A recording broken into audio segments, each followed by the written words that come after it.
Aujourd'hui, on parle de la fluctuation de notre portefeuille en lien avec les données économiques. On reçoit le vulgarisateur boursier Michel Villa. Bienvenue à Garde le change.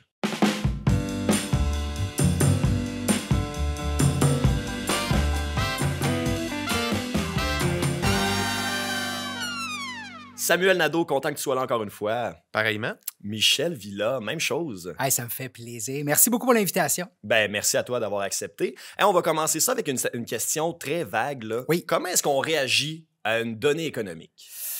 Très bonne question. Puis j'ai goût de proposer un test à Samuel. Est-ce que tu me le permets? Vas-y fort. Hey, ça commence fort. Ça commence très fort. Es-tu prêt? Vas-y, je suis prêt. Imagine là, que tu es dans un laboratoire. Il y a 2 groupes de rats. OK?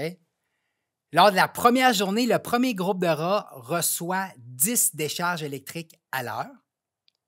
Le deuxième groupe de rats en reçoit 50 décharges électriques à l'heure. C'est bon? Yes. Jour 1, premier groupe de rats, 10 décharges électriques à l'heure. Groupe 2, 50. Le lendemain, tous ces beaux rats-là reviennent au laboratoire. Les 2 reçoivent 25 décharges électriques à l'heure. OK? Selon toi, lequel des 2 groupes de rats va avoir subi le plus grand degré de stress après les 2 jours? Je pense que c'est le premier groupe parce qu'il n'anticipait pas d'en avoir autant. Fait qu'il est déstabilisé. Toi, qu'est-ce que tu en penses? Ben, moi aussi, j'ai eu la même réflexion. Parce qu'il s'attendait à en recevoir, exemple, 50, il en a reçu que 25, fait qu'il était content. Oui, C'est et ça, ça s'appelle le choc positif versus choc négatif. J'espère qu'on n'a pas fait ça dans les années 2019-2020. C'est de la grosse cruauté animale, ça. Non. Imagine le rat du deuxième groupe. Lui, il a subi 50 décharges électriques, puis il se dit « Oh my God, Ouais. demain, ça va être une grosse journée au bureau. » Et là, il rentre, puis il subit seulement 25 décharges électriques. Ouais. Tandis que le premier groupe de rats, lui, il se dit « Ah, ça a été une petite journée, j'ai juste subi 10 décharges électriques. » Et là, le lendemain, bang, 25 décharges électriques. Choc négatif versus choc positif. Puis pourquoi je parle de ça, c'est qu'à la bourse, tout part de ce principe-là. On pense souvent que le rendement d'une action ou une donnée économique, c'est par rapport à la performance qui est absolue ou la qualité d'un point de vue absolu, mais c'est souvent relatif. Et relatif, c'est à quoi qu'on s'attendait. 10 de rendement, c'est super bon. Mais si tu viens d'en faire 15, tu vas être déçu. Ben oui. Mais si tu viens d'en faire 5, c'est une bonne nouvelle. Donc, une donnée économique, comment ça fonctionne? On a un paquet de données économiques qui sortent, que ce soit au niveau de l'inflation, au niveau du taux de chômage. Et là, ce qu'on veut savoir, c'est quoi les attentes qui sont reflétées par les participants de marché. Puis la manière qu'on procède, c'est qu'on demande à des économistes. Et les économistes donnent leurs chiffres. Comme par exemple, le chiffre de création d'emplois aux États-Unis. On va prendre, mettons, 50 estimations données par des économistes, puis on va faire une moyenne. Puis on va se dire, on s'attend à une création de 500 000 emplois. Et là, la donnée de l'emploi sort à 450 000. Toi, tu es dans ton salon, puis tu dis 450 000 emplois aux États-Unis, c'est une bonne nouvelle. Pas tant. Parce que si le marché boursier s'attendait à 500 000, ils vont être un petit peu déçus. Ouais. Donc, le premier constat, c'est vraiment de comprendre, oui, la donnée absolue, c'est important, mais ce qui est plus important, c'est l'aspect relatif. Qu'est-ce que les gens s'attendent? Et on se réfère au consensus.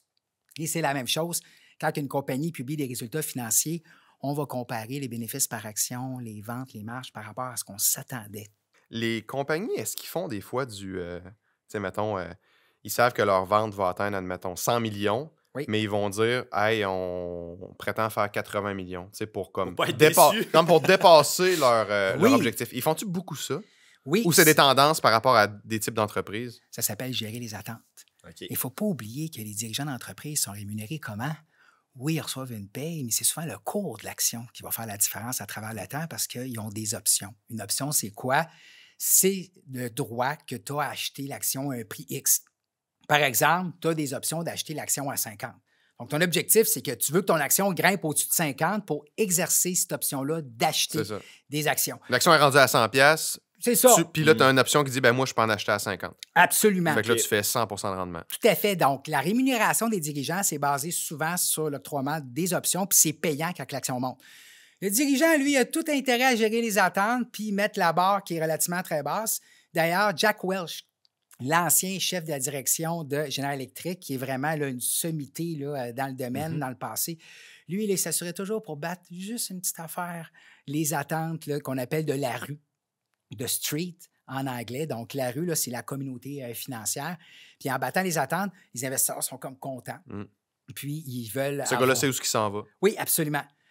Paul a tendance, justement, à être très conservateur aussi au niveau là, de la présentation de résultats financiers. Donc, la manière que ça fonctionne, c'est qu'on présente des résultats financiers pour le trimestre actuel et on va présenter des prévisions financières pour ce qui s'en vient. Tandis que les données économiques, on va faire l'inverse. On sort la donnée économique, puis on se dit, le chiffre précédent, là, on va le réviser à la hausse ou à la baisse, puis le chiffre aussi qu'il y a 3 mois, on va faire la même affaire. Donc, par exemple, si on est en novembre 2021, le chiffre d'emploi va sortir pour le mois d'octobre, mais on va réviser aussi le chiffre de septembre et août.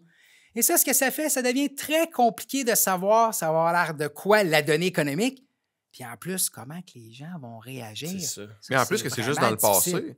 Oui. C'est juste dans le passé. Dans le fond, les données économiques, c'est juste basé sur le passé. Des fois, on fait des prédictions pour le futur, mais souvent, ce qu'on entend, c'est, mettons, le trimestre passé, le mois passé. Fait que... Tout à fait. Mais à quoi, excusez, là, mais à quoi ça sert si c'est juste dans le passé? La bonne question. Moi, je veux de l'anticipation. Je veux savoir, est-ce que si j'investis dans ça, ça va être bon pour mon portefeuille dans 3-4 mois? Oui. Première question, c'est la tendance. Est-ce que la tendance va dans la bonne direction, oui ou non? Vous posez la question, toi, Samuel, tu suis ça, les taux d'intérêt, est-ce qu'ils sont plus à la hausse ou à la baisse? Bien là, je dirais qu'ils sont pas mal... ça stagne, mais d'après moi, ça va décoller un petit peu à la hausse là, dans les prochains mois. Là, quand l'emploi va être stable, puis la reprise économique va être en continu. Mais moi, j'anticipe que ça va monter parce que je pense pas que ça peut aller plus bas, selon mon point de vue. C'est ça, là, on est au plus bas qu'on n'a jamais été dans les dernières années, si je comprends bien. Oui, tout à fait. Donc, la manière que ça fonctionne, on a des données économiques, puis on veut savoir est-ce que l'économie est en bonne santé, oui ou non. Puis, ce qui arrive, c'est qu'on a des banques centrales comme la Banque du Canada ou, évidemment, la Réserve fédérale aux États-Unis, puis on joue avec un taux directeur qui est un taux d'intérêt très court terme. Quand l'économie va bien, qu'est-ce qu'on fait? On augmente le taux directeur, que tu disais qui était au plancher. Et quand, dans le fond, ça va moins bien, on le diminue pour stimuler les dépenses de consommation parce que c'est 70 de l'économie. OK? Donc, les données économiques vont te donner une indication à savoir est-ce que les banques centrales vont augmenter les taux d'intérêt, oui ou non? Et ça affecte la performance de ton portefeuille. Parce que quand tu es dans un contexte de hausse de taux d'intérêt comme on vit en 2021, pourquoi? Parce qu'on sort de pandémie. Le tiers de la population mondiale était en confinement en 2020. Et là, on rouvre les valves. Ouais. Dans le sens que là, on retourne au travail, on a beaucoup d'argent dans nos poches parce qu'on a reçu de l'argent du gouvernement, on a reçu du support. Et là, on a les chaînes de production qui repartent à la hausse. Donc là, on a une effervescence. On a le goût de sortir dans les restaurants, dans les bars, de dépenser, d'aller à Walt Disney, d'aller à Vegas, d'aller en Europe, etc. Et ça, là, ça crée une certaine pression à la hausse au niveau de la reprise économique. Et là, ça amène les taux d'intérêt à monter un peu plus en anticipation que les banques centrales vont commencer à monter le taux directeur. Donc là, présentement, les taux directeurs sont bas, mais on en parlait tantôt, c'est une question d'anticipation. Pour 2022, on s'attend déjà à 3 hausses du taux directeur au Canada, puis 2 hausses aux États-Unis, mais c'est déjà connu du marché boursier. Qui ont déjà annoncé qu'elle allait l'augmenter. Ou les attentes que le marché boursier a. Moi, je vois ça d'un bon œil. Puis, il y en a peut-être qui vont voir ça du mauvais œil, mais pour moi, si elle augmente, c'est parce que l'économie est en pleine effervescence, puis les gens dépensent, puis les gens sortent. Puis, monter les taux d'intérêt, c'est pour un peu comme freiner ça, parce que, plus les gens dépensent, puis, ça devient fou, bien, sans doute que l'inflation va prendre le dessus à cause de l'offre et la demande. Plus il y a de la demande, bien là, de manière, l'offre ne fournit pas. Fait que là, l'offre et la demande va faire que, maintenant, il va y avoir moins de stock, fait que les prix vont monter. Puis si tout monte, ben là, faut tout balancer ça, là, tu sais. Mais là, si la reprise économique, c'est une petite question par rapport au marché boursier, si la reprise économique, là, on y arrive, là, on recommence à vivre normalement, le marché boursier, dans les prochains mois, risque d'augmenter parce que les gens vont plus consommer, vont plus nécessairement investir dans... pas nécessairement dans les actions, mais le marché boursier va augmenter parce que la reprise de la vie reprend. La vie reprend, tout simplement. Tout à fait. On l'a eu en 2 phases. La première phase, c'est un mécanisme d'anticipation. L'année passée, en 2020, les marchés boursiers ont monté, puis on était encore là avec des mesures sanitaires importantes parce que les gens anticipaient de jours meilleurs. C'est ça. Là, en 2021, on est dans la phase de retour vers la normale. Les jours sont meilleurs. C'est ça, absolument. Puis 2022, là, c'est vraiment comme avant, comme on dit. OK, tu as raison que le fait que le marché boursier performe autant, c'est qu'on est dans ce mode-là de reprise économique. Et là, on parle d'un taux de croissance au niveau du produit intérieur brut. C'est quoi un produit intérieur brut? C'est comme un indicateur de l'activité économique. Tout ce qu'on a produit dans l'année au Canada. C'est ça. Plus qui est élevé le chiffre, mieux c'est. OK? Ouais. Cette année, on s'attend, selon les pays, entre un plus 5 et 7 de croissance économique, mais l'année prochaine, on s'attend quand même entre un 3 et 4 Par rapport à... Par rapport, là, toujours là, à l'année là, précédente. Okay. C'est toujours là, annualisé. Ton point, il est bon. On est vraiment dans un contexte de reprise. On est dans un contexte où l'économie devrait bien performer. Puis comme mentionnait si bien Samuel, c'est le risque d'inflation. Ouais. L'inflation, c'est quoi? C'est le coût de la vie. Question pour toi. Yes, je suis prêt. T'es stressé? Un litre de lait, là, ouais. ça coûte combien en ce moment? Là? Juste me donner un aperçu. Hey, je sais que mon 2 litres de lait que je vais chercher 3,25 pour mes enfants doit me coûter à peu près 5,19, 5,29. Ça veut dire que ça serait environ un litre de lait autour de 2,50 $. Ouais, 2,50 peut-être. Ouais. Puis là, je te pose la question à toi. En 1935, le litre de lait, il valait combien? Eh boy, sachant que les gens, je sais pas, les gagnaient moins, je sais pas. Moi, je dis 10 sous. 30 sous. Moi, je dis 10. Mais vous êtes bon parce que c'était 10 sous. Puis tu as raison parce qu'à l'époque, je pense que la moyenne des gens aux États-Unis, c'était 300 $. Et là, aujourd'hui, le revenu annuel, il est plus dans les 40 ou 50 000 au niveau des ménages. Et là, je vais juste faire un petit bémol. Là, je parle beaucoup des États-Unis dans les présentations. Pourquoi? Parce qu'évidemment, on a beaucoup plus de données de statistiques aux États-Unis et c'est une économie qui est très, très importante. Alors, l'inflation, c'est le coût de la vie et la pinte de lait, c'est souvent là, sorti comme un indicateur qui est vraiment important pour démontrer la croissance là, qui peut être contrôlée ou non contrôlée de l'inflation. Ben, ça, c'est pour n'importe quoi aussi. Là. Oui. Moi, en tout cas, mon grand-père m'a déjà dit quand j'étais jeune, un auto, c'était tel X prix, mettons 1000 $, puis à cette heure, on s'en sort pas en bas de 20 000 pour un char de l'année. C'est le même. C'est la même chose, c'est vraiment l'inflation qui est en rapport direct avec ça. Il faut remettre ça en perspective par rapport à combien les gens gagnaient. Oui, le coût de la vie dans le temps, il ressemblait à quoi? Y a-t-il une donnée économique là-dessus par rapport à combien vaut, admettons, c'est quoi notre salaire par rapport à une pinte de lait aujourd'hui versus avant? Y a-t-il un indice qui dit ça coûte-tu plus cher qu'avant ou on est-tu pareil? Est-ce qu'on suit la courbe? Là? C'est vraiment bon parce qu'il y a quelqu'un qui a fait une analyse à savoir combien d'heures tu dois travailler pour, mettons, te payer là, une balayeuse, OK? Ou un lave-vaisselle. Puis là, il comparait, mettons, en 2020 par rapport au nombre d'heures que ça te prenait en 1950 pour acheter le même produit. Ouais. Donc, ce qui arrive, c'est qu'il y a certains facteurs, dont la technologie, les avancées technologiques, qui fait qu'il y a plusieurs produits qui nous coûtent moins cher aujourd'hui, puis qu'on a gagné beaucoup plus d'argent en 2020 par rapport aux années 50. Donc, le rapport entre, mettons, le coût d'une balayeuse et ce que tu gagnais en 1950 est beaucoup plus élevé qu'aujourd'hui.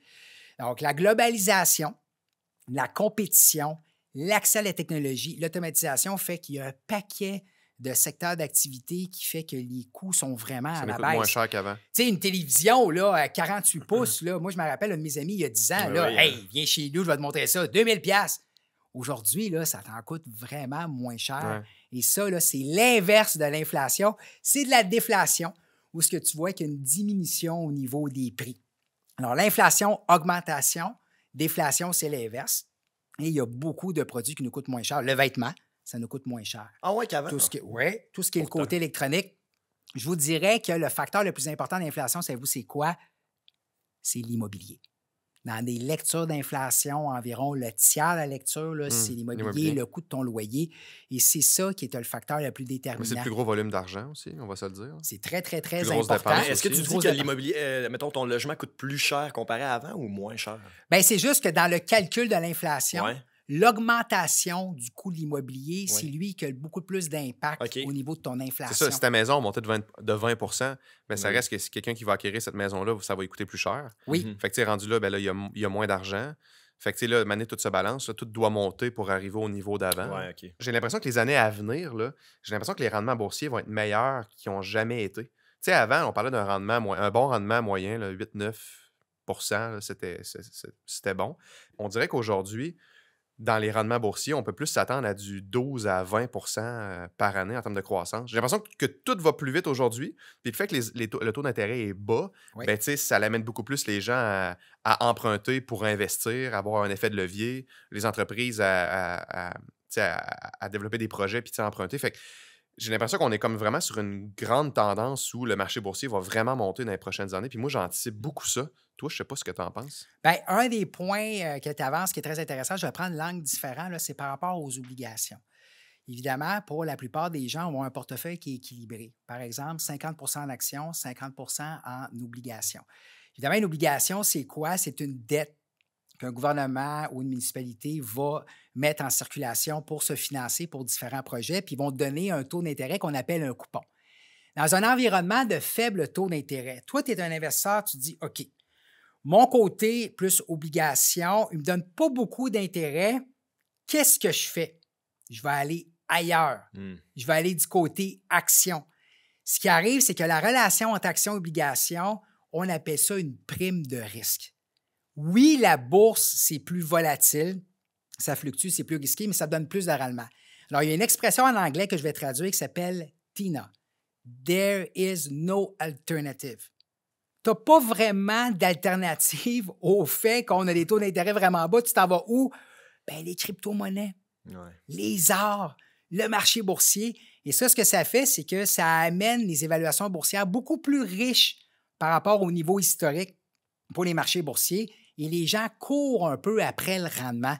Ouais. C'est pour ça, je pense, à moins que je m'abuse, que c'est ça qui fait que tu penses que les marchés boursiers vont bien faire. Est-ce qu'il y a de plus en plus de gens qui vont commencer à faire partie du marché, en fait, qui vont investir en bourse? Très bonne question. Ouais. Écoute, présentement, quand tu regardes sur 100 des gens qui investissent à la bourse, tu as environ 25 qui est le particulier, le monsieur, madame, tout le monde, puis 75 ce sont des institutions, comme des caisses de retraite. Mais avant la COVID, c'était environ 15 que c'était monsieur et madame tout le monde. OK. Alors, ce qui s'est passé avec la COVID, les gens étaient à la maison, on recevait des subventions du gouvernement, la technologie est là, puis en plus, la bourse, ça brasse pas mal. Il y a beaucoup de gens qui se sont intéressés à la négociation active et ça, c'est une bonne nouvelle. Grâce là, à des projets comme le vôtre, ça fait que les gens se sont intéressés à ça, puis ça a vraiment là, causé un engouement, puis ça, j'adore ça. Tu sais, à ça, les obligations américaines, là, ça doit quoi flirter entre 1,5 et 3 mettons, là? Bien, ça dépend de ton échéance, parce que le gouvernement va émettre de la dette pour se financer. On veut, mettons, construire des ponts, on veut réparer certaines autoroutes, donc on va mettre des émissions d'obligations sur le marché, mais de différentes échéances. Donc, le taux de 2 ans, il est à 0,5 aux États-Unis et le taux de 10 ans, il est à 1,6 en novembre 2021. Donc, ça s'appelle la courbe des taux d'intérêt. C'est ça. Mais à cette heure, c'est quoi les avantages que les gens ont de mettre des obligations dans leur portefeuille? Dans le sens que je sais qu'il y a des gens qui cherchent le risque le plus faible possible, mais ça reste que quand tu as l'inflation qui est plus élevée que ton obligation, tu n'es pas avancé ben. T'es pas gagnant. Dans le sens que, tu sais, je trouve qu'il y a des produits pas mal mieux qui existent qu'une obligation qui donne du 1,5, 2 là. Moi, je trouve qu'un des angles qui est vraiment intéressant, c'est le fait d'avoir un portefeuille, mettons, 70 actions, 30 obligations. Moi, je sais que quand j'ai des obligations dans mon portefeuille, si le marché boursier recule, lui va bien faire, va bien tenir la route. Et qu'est-ce que ça fait? Ça m'empêche d'avoir le goût de vendre mes actions. Parce que je sais qu'il est là pour contrebalancer. Sais-tu que ça fait un bêta général qui est vraiment plus petit que 1, mettons? C'est ça. Donc, ce que ça fait, c'est que j'ai mon filet de sécurité. Parce que la pire chose à la bourse, vous le savez, c'est de vendre au mauvais moment. Mais si je sais que j'ai des obligations, dans le fond, dans mon portefeuille, si le marché boursier recule, je me dis, OK, je suis capable de traverser cette période-là parce que j'ai mes obligations qui performent très bien. Je veux juste faire du pouce rapidement sur les obligations pour être sûr que je comprends bien. Exemple, tu parlais, une entreprise va vendre des obligations, donc toi, tu donnes de l'argent, puis ils t'assurent qu'à la fin, ils vont te donner un rendement, un taux d'intérêt, donc tu vas faire de l'argent sur cette obligation. C'est plus les gouvernements qui émettent des obligations, même que les compagnies peuvent émettre, je pense, des billets à payer, là, un peu comme des obligations, mais ça s'appelle-tu des obligations quand c'est pour les entreprises? On appelle ça des obligations qui sont corporatives. Voilà. Mais c'est plus risqué, par exemple, avec des taux d'intérêt plus élevés. Oui, Parce qu'évidemment, qu'est-ce qui est le plus sécuritaire? C'est que le gouvernement, parce que le gouvernement peut taxer puis augmenter les taux d'impôt. Ils pourront toujours... peuvent s'imprimer leur paiement aussi parce qu'ils impriment leur argent. Tout à fait. La création de la monnaie. monnaie. Tu vas revoir ton argent, c'est ça. Oui. Donc, ce qui arrive, c'est, mettons, je te dirais, moi, je suis Apple, je peux émettre des obligations et toi, tu dis, OK, je vais te donner 100 $ pour l'obligation d'Apple. À l'échéance, je vais te redonner le 100 $ mais pendant toute cette période-là, tu vas avoir un taux d'intérêt qui est comme le rendement. Mais évidemment, tout dépendamment, si tu es un émetteur sécuritaire et fiable, ton taux d'intérêt va être bas. Mais si tu es un émetteur plus à risque, on va te demander un taux d'intérêt qui est beaucoup plus élevé. Le meilleur exemple, vous vous souvenez, là, en pleine COVID, un des secteurs d'activité qui sont fait frapper, c'est les bateaux de croisière. Ouais. Le taux d'intérêt qu'il fallait qu'ils donnent pour que les gens ils disent on va donner de l'argent, ce n'était pas du 2 ou du 3 %. C'était quoi, mettons? 8, 9, 10, genre? Oui, c'était au-dessus de 10 parce que c'était beaucoup plus risqué. Ouais. C'est normal, puis il y avait besoin de cet argent-là. Donc, cette dynamique-là est importante à considérer. Alors, dans ton portefeuille d'obligations, tu vas en avoir du gouvernement, tu vas en avoir aussi des municipalités, des provinces aussi qui émettent des obligations. Donc, toute entité qui veut se financer à faible coût parce que les taux d'intérêt sont bas, toi, en tant qu'investisseur, tu peux y aller et ça répond à un profil rendement-risque. Ouais. Il y a des gens qui veulent plus la sécurité, il y a des gens qui veulent avoir un revenu, puis placer dans des comptes enregistrés, tu n'es pas imposé. Mais bien sûr, l'inflation peut venir gruger ton rendement et ça, les gars, ça s'appelle taux de rendement réel. Voyez-vous bien, là, parce que vous avez un taux d'intérêt qui est à 7, mais il faut que tu retranches l'inflation. Ah, t'as bien raison. Si l'inflation est de 2 réellement, tu as du 5 Tu t'es enrichi de 5 Tout à fait. Taux d'enrichissement. Ça s'appelle le taux de rendement réel. C'est le taux que tu obtiens moins ton inflation. Ben, cette année, on est rendu à quoi? 6 d'inflation au Canada? Oui, autour de ça. C'est sur une base annualisée. Évidemment, c'est le débat à savoir est-ce que c'est temporaire ou permanent. Tu veux dire, si c'est temporaire, l'augmentation de l'inflation? Oui. Okay. Est-ce que ça va vraiment durer, mettons, 1 à 2 ans ou ça va vraiment être permanent dans le sens qu'on va vivre avec un problème d'inflation pendant les 5-10 prochaines années? Tout le débat est là. Et là, le marché boursier s'entend pour dire que ça va être plutôt temporaire. Dans le sens qu'à un moment donné, on va revenir à la normale, les chaînes de production vont ouvrir, on va avoir moins d'enjeux au niveau des employés, puis on va revenir à des niveaux d'inflation qui sont beaucoup plus dans le coin de 2 à 2,5 % versus 4-5. Oui. Tu sais, la chaîne d'approvisionnement actuellement mondiale là, par rapport à tout ce que ça prend pour, mettons, construire un micro, par exemple, ben, s'il manque le petit cordage autour du micro, puis ils ne sont pas capables de le recevoir, ben, là, ils ne peuvent pas livrer leur micro. C'est ce qui se passe avec les véhicules et les puces. C'est ça, ben, tout est débalancé, ce qui fait que ça crée des débalancements de prix très bizarres. Puis là, ben, entre autres, je crois que l'inflation, ben, tout ça fait que là, le fait qu'il y a un gros débalancement, ben là, l'inflation s'invite. Mais c'est vrai que, comme tu dis, Michel, tantôt, quelqu'un qui est content d'avoir fait un 10 % cette année de rendement, par exemple, ben, s'il retranche le 6 % ça fait qu'il a fait 4 %. Fait que c'est vrai que le taux réel, c'est important de le regarder parce que réellement, tu t'es enrichi de ce pourcentage-là et non du pourcentage global. Là. C'est intéressant, Puis là, évidemment, ça a des implications au niveau de ton portefeuille parce que la question à 100 $, c'est qu'est-ce que je fais quand l'inflation augmente? Donc, la première réponse, c'est que de détenir des actions, c'est des fois la meilleure solution. C'est comme un bateau sur l'eau quand il y a une marée. Là. Quand la marée monte puis tu as des actions, c'est un bateau, ben, ton bateau va monter avec l'inflation. Fait que si l'inflation est de 6 puis ton action monte de 15, ben, tu as été couvert puis tu t'es enrichi. Mais si tu avais un revenu fixe qui donnait un montant fixe puis l'inflation est plus élevée, ben là, ça l'a grugé ton rendement puis des fois, tu peux être en négatif. Bon point, parce que souvent, l'inflation a mauvaise presse. Oh, l'inflation a accéléré, c'est une mauvaise chose. Écoute, l'inflation, là, c'est un bon indicateur parce que ça veut dire qu'on retourne vers une vie normale. Ce qui est important de voir, c'est de prendre la croissance de l'inflation et la croissance économique. Tant aussi longtemps que la croissance économique monte avec l'inflation, on est comme correct. Alors, les actions, c'est une belle place pour te protéger à la hausse au lieu de mettre 20 000 $ en dessous de ton matelas, qui, lui, va se faire gruger par rapport à l'inflation. Si les gens veulent être plus tactiques, l'immobilier. Donc, on peut acheter de l'immobilier physique comme un condo, maison, chalet, mais on peut investir dans des fonds négociés en bourse qui vont répliquer la performance d'un portefeuille d'entreprises d'immobilier. Okay. Il y a la réputation de l'or qui peut être vraiment intéressant. Et là, aux dernières nouvelles, on parle peut-être de la crypto-monnaie qui pourrait être, dans le fond, une façon de se protéger contre l'inflation. Le problème qu'on a, c'est que c'est quand même récent, là, les crypto-monnaies. Il n'y a pas encore vraiment d'études statistiques qui démontrent ça. Michel Villa, vulgarisateur boursier, merci beaucoup de ton temps. C'était super intéressant. Samuel, comme d'habitude, toi aussi, des interventions. On a eu bien du fun. Merci beaucoup à la maison. On se dit à la prochaine pour un autre épisode de Garde le change. Ciao!